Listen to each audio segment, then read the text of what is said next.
open that page, I'll search for my fix, find what I need in the deep dark abyss. So it's another week here at AI Skeptics, and we're kind of overwhelmed by how much skepticism we have to disperse this week. We could barely fit into 3 topics. Actually, these are kind of overloaded topics. So I'm going to skip with the small talk and jump right to Jake, who's going to talk to us about, well, some really scary shit. Jake?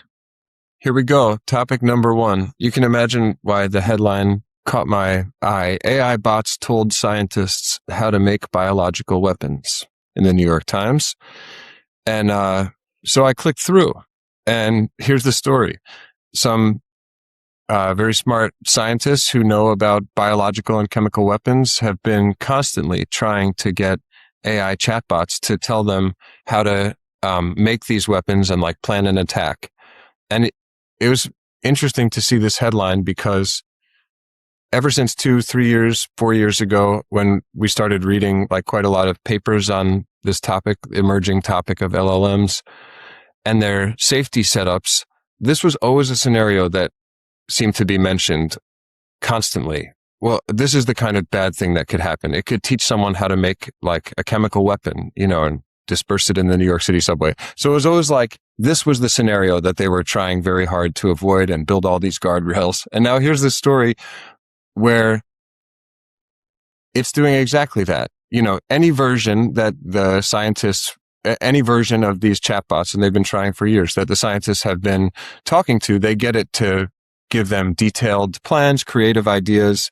And so it just stands out to me as an example where here's something that people waved their hands about and they were like, this is a big deal. This is a big risk. AI companies, let's make sure we get this right. And the companies were like, this is the thing we're going to get right. We are working very hard to make sure it doesn't give away recipes for chemical weapons.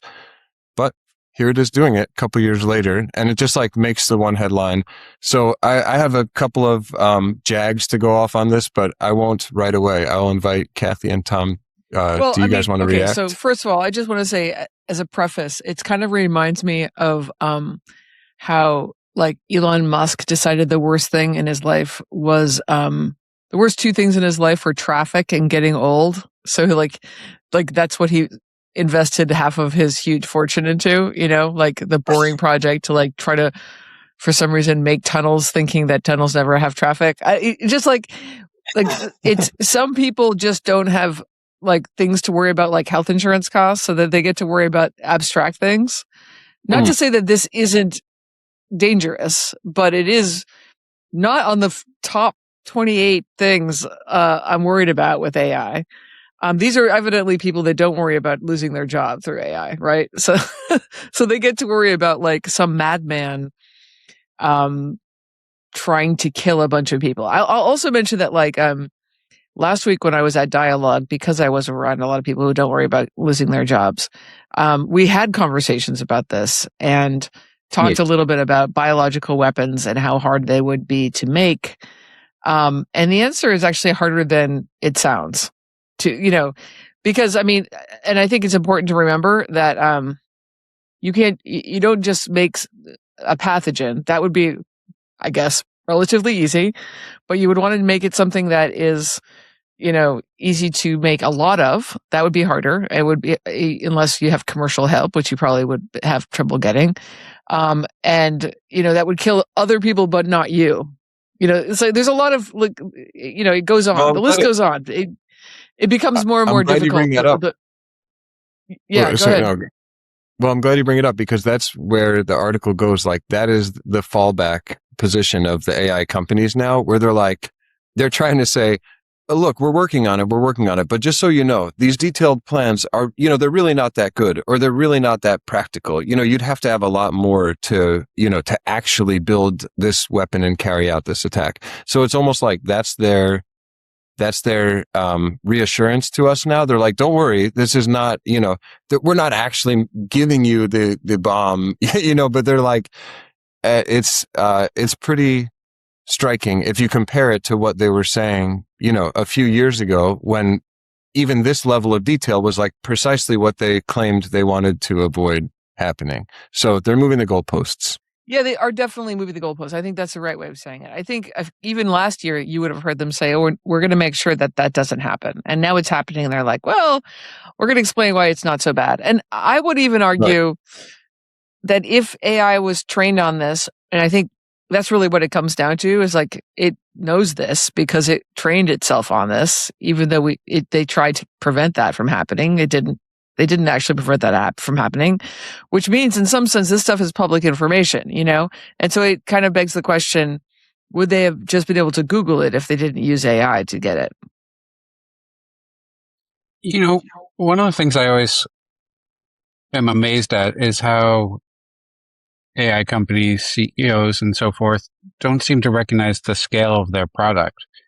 You know, if it's just Ted Kaczynski out there looking up how to bomb people or whatever, that's a lone wolf. But when you distribute it via these tools, it's going to thousands of people potentially. And it's just a totally different thing than, oops, one slipped through. Yeah, but think about Ted Kaczynski, though. I mean, he was a mathematician, so I kind of like him. Well, I mean, not that I want him, but he didn't do that much damage. Like right? Because he was one guy sending like nasty things to a few people. It's like, and I'm not saying that we should accept that that's an easy thing to do nowadays. In fact, it's an interesting question. How easy would it be to be the next Ted Kaczynski at his scale?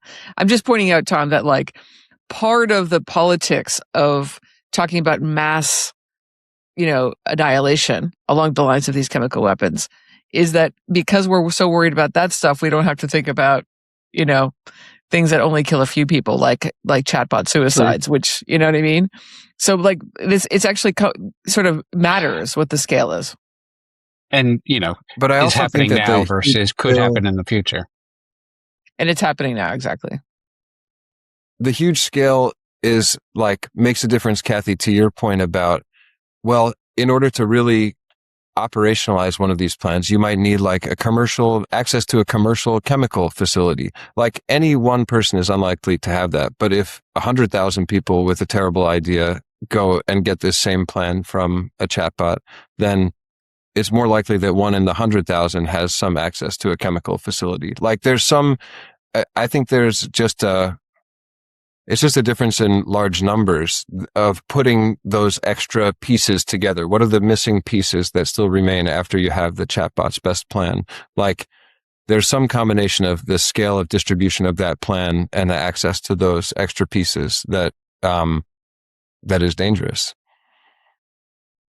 But I agree, like sort of philosophically, it's just the anarchist cookbook, right? Like the anarchist cookbook used to be that you had to know somebody and get a paper copy, but then it was online and suddenly any junior high student, myself included, could read about it. But then it's like yet another step to make it accessible through a chat window, just when you're, with even less friction, with even less effort. Right. I mean, I guess what I'm saying is I'm not convinced that a crazy person who wants to pull this off could do it without actually getting a job in a chemical plant where they actually have to know how to do this anyway.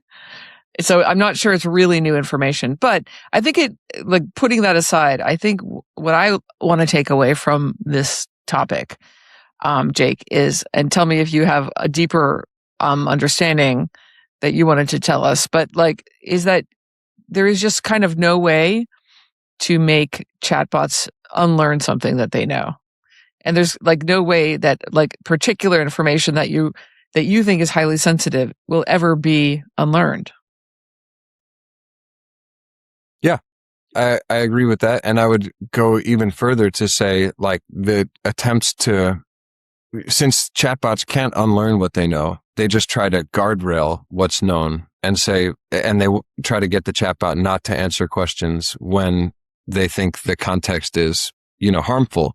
And that's not working either. Those guardrails are evidently not working, and they always don't work. They always promise to work better in the future, and they always don't. Okay, so two takeaways. First, you can't unlearn anything. And second, guardrails suck. And third takeaway is the moving, like the consistent moving of the goalposts. And like this was the final jag that this story took me on. I thought of deep fakes and copyrighted material, and deep fakes and watermarks, and then copyrighted material. Two issues which 3, 4, or 5 years ago, like many parties, including AI companies, waved their hands around and were like, this is a big issue. This is a big problem. Watermarking top of mind. And it was just like, got to figure out a way to watermark an AI image or video so people don't get confused. And there seemed to be some momentum around that, but then it was just like, no, let's just not do watermarking and just release AI videos. I think I can explain why watermarks are never going to work. I mean, as soon as you have an algorithm that can check to see something looks like a deep fake, you just modify your content until it passes. It's like my friend who helps students write essays for college, and then she puts them through this, like, is this AI written essay, until it has a low number. Like, they just not that they write it with AI, but like the truth is, you could just write a program to tell AI to make sure it's undetectable with AI. That it looks like AI. It's a losing arms race. Oh yeah. No, I feel you about the mechanism. I'm doing it almost as let's take a note. Here's another one that had the arms waved about it and now is just in the rear view mirror as like, no, we didn't achieve that one. That's true. We didn't. And that was very predictable. Okay. So I'm going to introduce my second topic, which is just like a particular article that we all really enjoyed this week. And it's been put out in ineteconomics.org. By the way, I should mention that like my friend Suresh Naidu, who's an economist, like helped write a book called Inet Core Economics, which is a really good free online textbook that everyone should take a look at. It's pretty leftist, which is one of the reasons I like it. But so they have articles as well. And this is an article called Russell's Teapot Dispatches from the Final Stage of the AI Bubble, which I will link to in the in the liner notes. And this is written by this Dutch economist named Servaas Storm, and it's really hilarious and entertaining. And what he does is he talks about he basically dispels AI myths, and many of these AI myths are things we've talked about on this podcast. So he's definitely an AI skeptic. And actually, now that I'm saying this out loud, we should invite him over, see if he's interested in coming on over. He's at the Delft University. I looked him up. I bet he'd be a lot of fun. So we're going to maybe invite him for a future episode. But in the meantime, I'm going to just talk about how much I love the way he puts down these ideas. And I'm just going to mention the claims, the myths themselves. The first one is that AI superintelligence is just around the corner. I don't think we need to really talk about moving the goalposts. That's been like around the corner, within 2 years for many, many years. And it's still now being predicted to happen within 4 years. So we'll see. And his retort to that is one of my favorites, which is that it doesn't have any theme. It doesn't have any actual model for truth, so it cannot be super intelligent. It is just babbling, basically, in a predictable way. And that the hallucination problem of large language models is like endemic to it. Like, you're not going to get rid of that because that's just what happens when you don't have a model for truth. So there's no such thing as super intelligence if you literally don't know whether what you're saying is true or not. The next claim is that the AI boom is not a bubble. And we've talked about this as well. So not new information. But his response is, sorry, but the AI boom is a bubble. It just absolutely, I think we'll go into this a little bit in Tom's topic, but just about how much of the money is being thrown around right now, just to avoid breaking this bubble, from a legal or policy perspective. But there's just, it's stupid amounts of money right now and stupid amounts of competition and investment. The next claim that he debunks is, go ahead, Jake. Am I allowed to I don't know what your format for this segment, but can I jump in and make a comment on that? claim of his, the bubble thing? Yeah, of course. Go for it. So, in the section where he debunks that it's not a bubble, he's talking about how right now AI products are priced at these flat rate tiers, and how that's terrible because when you're paying whatever you're paying a month, your like incentives as the customer is to max out your use of the product. And so, as we've talked about it other times on this podcast, like AI companies lose money hand over foot for that reason.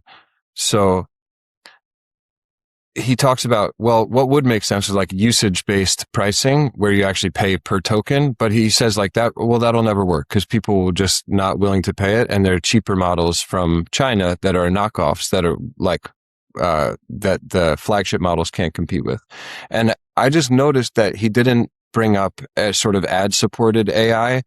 And I thought that I wonder where that fits in the conversation. Like, I see that as one way AI companies will try to close the gap. They're not going to get the money off subscribers, so they're going to get it off advertisers, just like internet companies figured out how to do.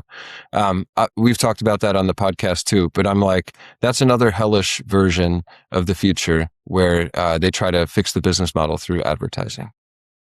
By the way, I believe that Facebook and Google's quarterly earnings were much higher because their advertising targeting technology is already AI boosted. So I think this is already happening.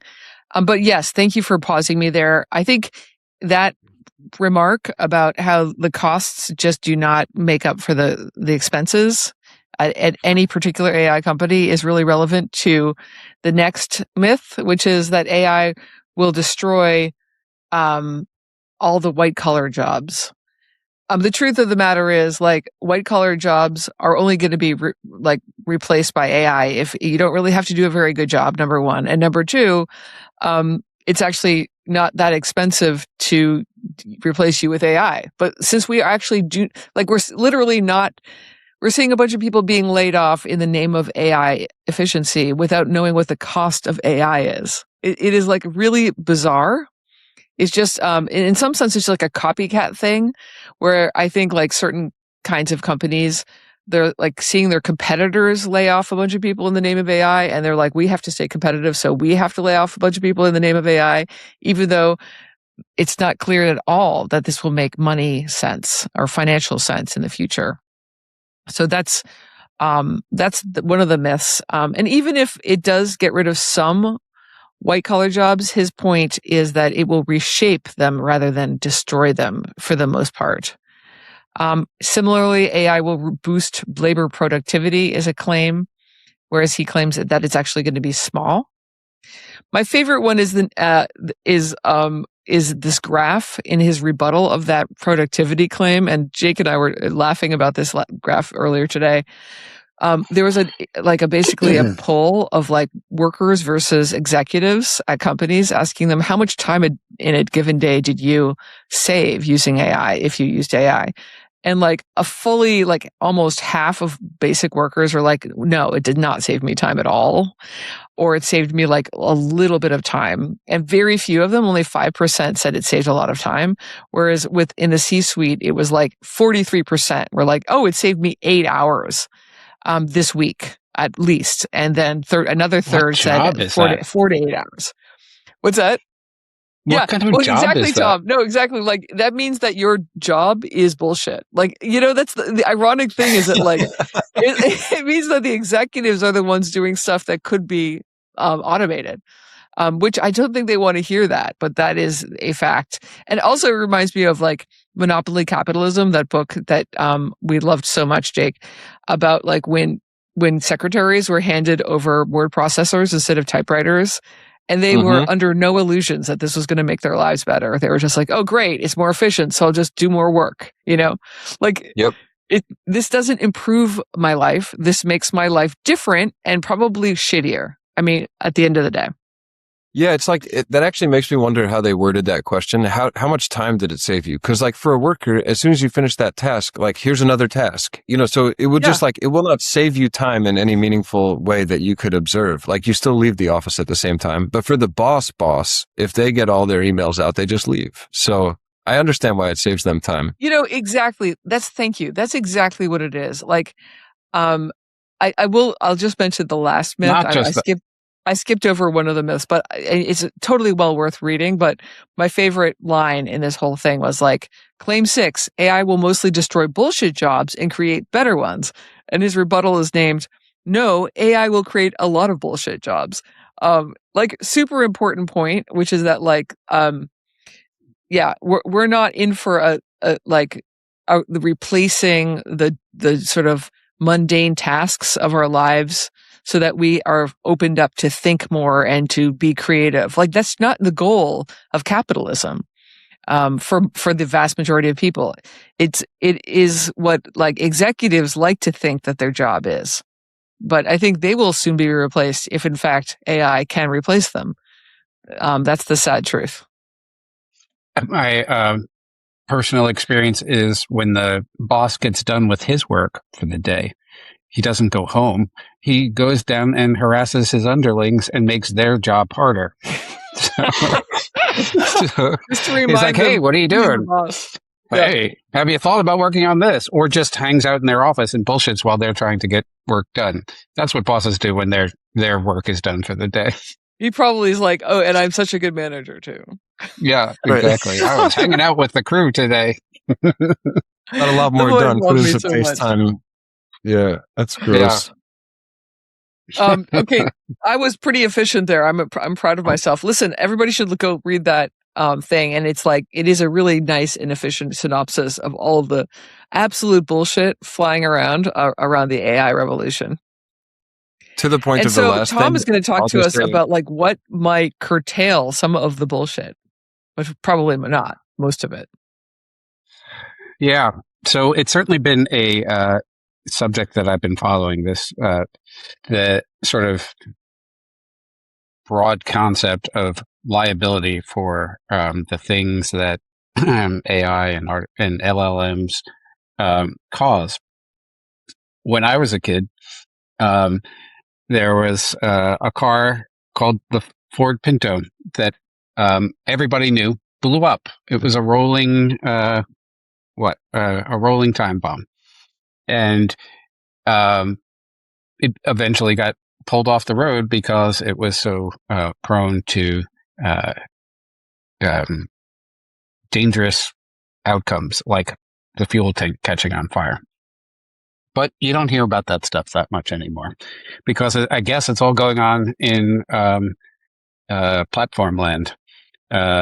So a couple of things, we've talked about this before, but a couple of things happened this week that provide some more color to what's going on here. First, David French for the Times wrote an article about sort of the evolving legal front of common law and even criminal prosecutions for harm caused by chatbots or AI.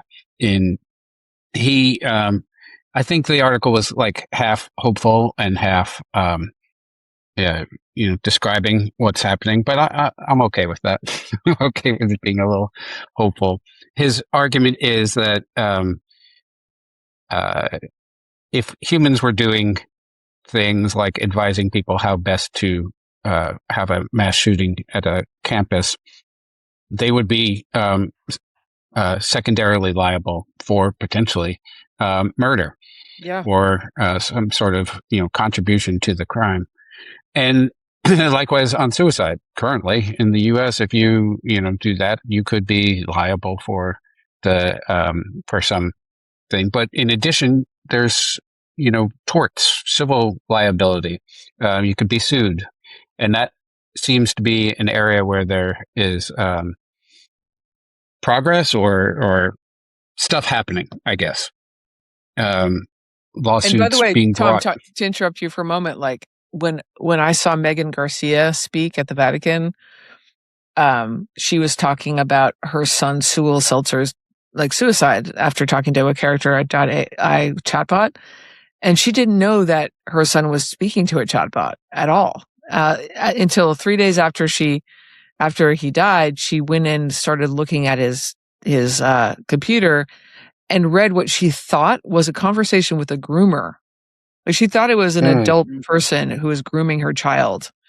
And then Oh, God. it didn't even occur to her and for quite a while to realize it was actually a computer.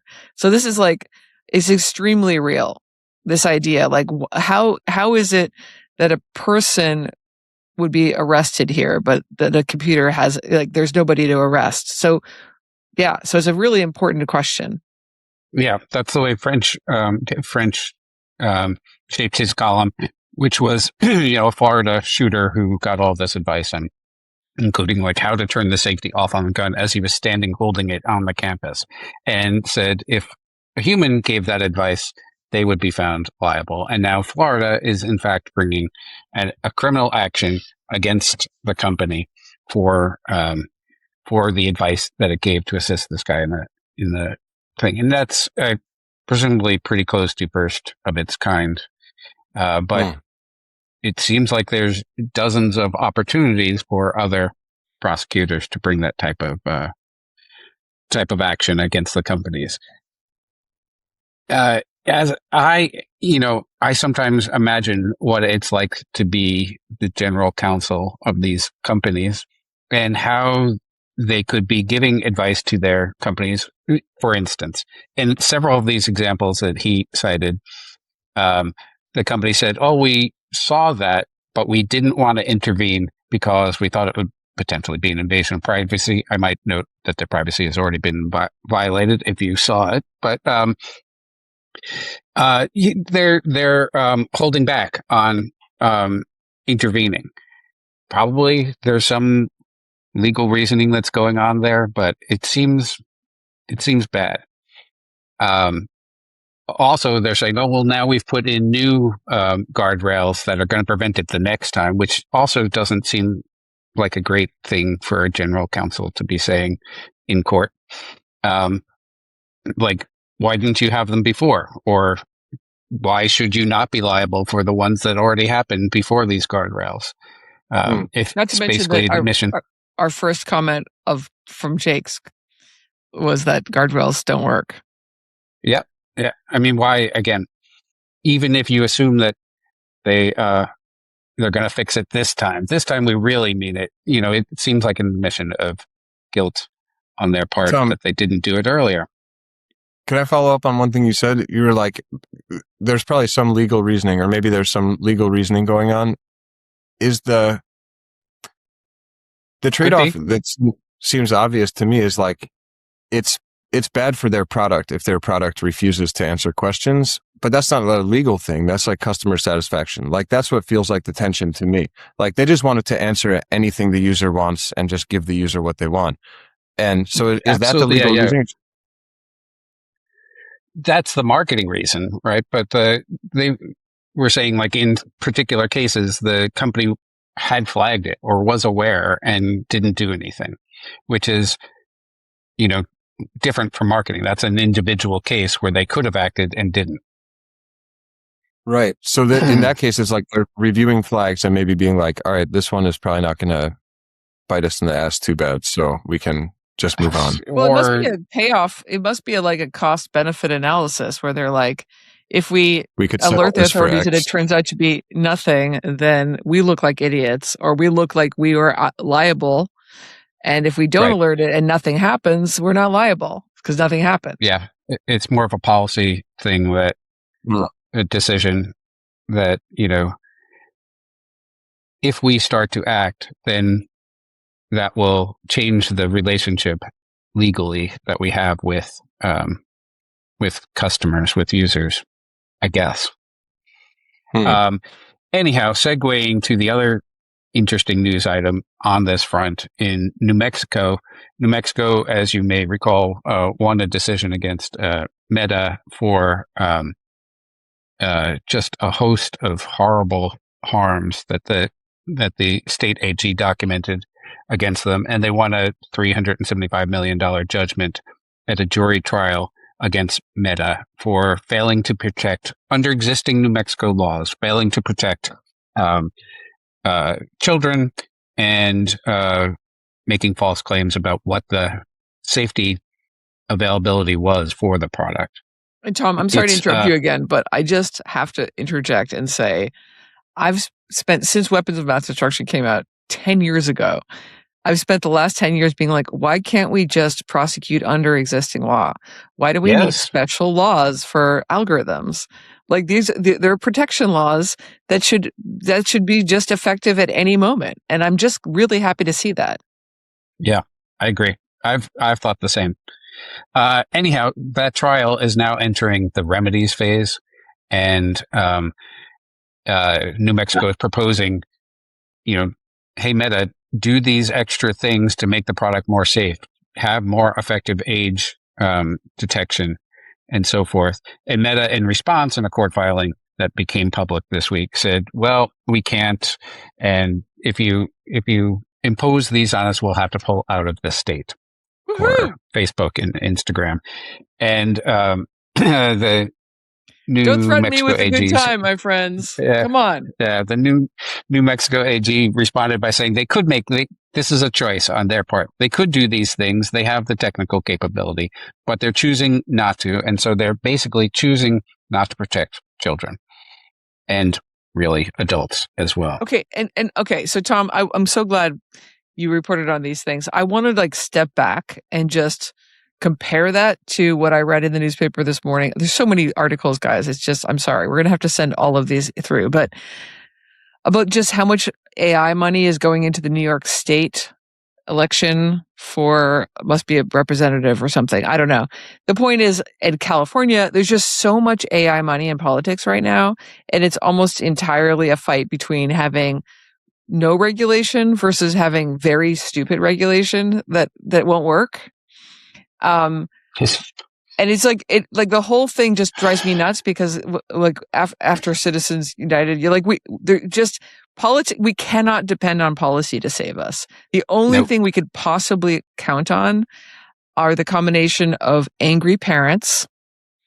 Going back to the jury trial from last week, we talked about in Los Angeles that we're rewarding that woman who was injured as a child by social media, angry parents, who I believe in as a real force in this country, and state AGs. I feel like those are the only two groups of people we can look to actually deal with the harms that are being caused right now. And they're doing it. It's happening. It's just happening slowly. It takes a long time. Again, from the imaginary position of a attorney, of a general counsel of these things, I'd be looking at the pile of cases that are accumulating, and maybe they'll win some of them, but they're going to lose some of them too, and it's going to have financial consequences, and in things like New Mexico, it's going to have actual consequences on what the companies are allowed to do by court order. And, I'd be worried if I were their general counsel, but I'm not. So, and Tom, also last thing I'll say is it's not just progressive states. It's not, it's in fact not progressive states, right? New York, California, Florida. You can count on them not to do anything. Florida, New Mexico, they're doing something. It's really interesting. And it turns out, I guess, a universal norm that we still have is that we love our kids. So that's a place to start. Does the AI money... One of the quotes that caught my eye was in relationship to one of these one of these crazy harms. A Google executive said in response, "We try to have guardrails, and they generally do a good job, but they're not perfect." So, thinking about that and comparing it to imagine the Ford executive saying, "Well, we like the Pinto not to blow up, but we're not perfect. Sometimes they do. What can you do?" It's just a bizarro, a bizarro way of seeing how your product affects people in the marketplace. Being like, well, we do the best we can, but some people are going to, kill themselves, and some people are going to go around shooting up campuses and whatever. And we can't help that. I guess it's a scale thing as well. Worst case scenario, Facebook pulls out of all 50 states, and we're better off. Thank you guys for joining us. We have to stop now because we're a few minutes over, but that was because we had so many things to say, and I hope you guys enjoyed it. We enjoyed having you. What a week. And please Tune in next week for another AI Skeptics podcast. See you next time. Thanks, Tom, for being here.